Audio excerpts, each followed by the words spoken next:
Si tú te vuelves loca por mí y yo me vuelvo loco por ti, entonces más deja el novio que tú tienes, dile que tú no lo quieres.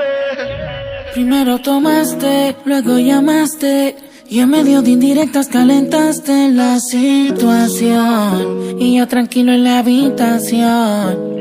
No lo esperé de ti, te veía tan enamorada que ni intenté. Ahora te pregunto, ¿por qué sigues con él? Si borracha me confesaste que él no te lo hace bien. Tú le calientas la comida, pero él no te sabe comer. Si pruebas no vas a volver. No. Yeah, ¿por qué sigues con él? Si borracha me confesaste que él no te lo hace bien. Tú le calientas la comida, pero él no te sabe comer. Hay cosas que no sabe. Si pruebas no vas a volver.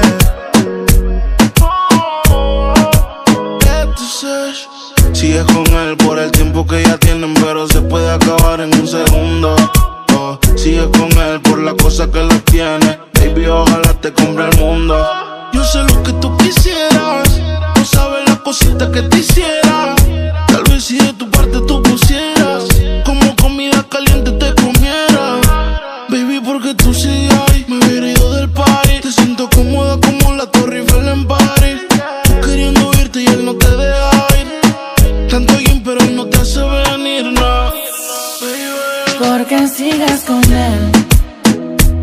Si borracha me confesaste que él no te lo hace bien. Tú le calientas la comida, pero él no te sabe comer. Hay cosas que no sabes. Si pruebas no vas a volver. No. Austin, baby. Baby, porque tú sigues ahí, tan incómoda ahí. Escápate conmigo, nos vamos del país. Tú queriendo irte y él no te deja ir. Tanto gym pero no te hace venir, no fija tanto. Deja el sarcasmo, que sepa que no te causó un orgasmo en la habitación. Con él no sientes satisfacción. ¿Por qué sigues con él? Si borracha me confesaste que él no te lo hace bien. Tú le calientas la